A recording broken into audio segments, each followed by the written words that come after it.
Hi guys, it's Jacob from Stringbuzz here, stringbuzzworld.org being the music journalism site, links are in the description down below, and we have a brand new song review for you today, and it's the latest track by The Horrors, and it's Something to Remember Me By, so I'm going to refer to the original article as I usually do for these videos, apart from I won't because I don't have that set up anymore, so this is just going to be all off the cuff, so I hope you enjoy this one.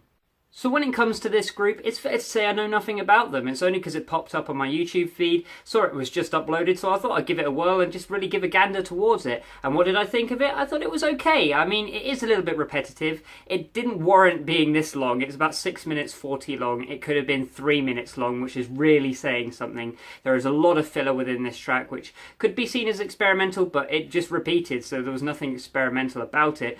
But it did have this sort of retro feel, a bit like Human League and bands from the sort of that late 80s sort of era. And I really enjoyed that aspect about it. It really had this very individualized and stylistic approach. It did sound like it belonged on like a FIFA soundtrack, which I actually think is more of a compliment than anything else. When it comes to the musicality of this track, I think there are a lot of good aspects sprinkled throughout the runtime here, that really long and inflated runtime. I think vocally the track reminds me a lot of, say, Pet Shop Boys. He definitely has an accent similar to that, and I liked his natural vocal tone, and it was showcased really well here. I liked all the timbres and tones of the pads and synths included within this track. I think the percussion could have been improved, because during the transitional sequences and the majority of the track, it never changes from your straight 4/4 beat. For a track which is 6 minutes 40 long, that gets a little bit repetitive, gets a little bit droning.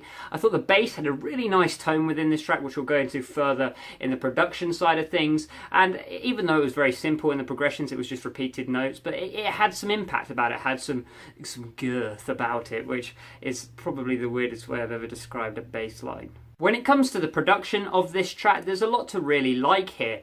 Vocally, this track is very pure, really unmanipulated, immanipulated, however you would pronounce that. So it's basically not been touched, it never sounds overproduced, which for an electronic mix like this in this day and age is quite rare. Despite it being an electronic mix, there is a really strong natural bass tone within this track as well, which is probably my favourite aspect. To cover that low ground really well. The percussion didn't really have much to it at all. It was your regular sort of set of 808s. The drum beat just had no edge to it at all, and the sort of cymbals and that sort of stuff never really glistened in that high ground. It was just a bit tinny for me, I guess. When it comes to the pads and synths, they all had great timbres, all had great tones, and I enjoyed that side of things as well. Every part of the mix, from the low ground to the high ground, was covered really well. There was no holes in the stereo field, and it was just a fairly enjoyable mix, I guess. Lyrically, this track is okay. I mean, there's nothing too exciting or innovative about it, but it did the job. It was put onto a very long track, I guess, and they had to fill the time with something, so they just repeated themselves a lot.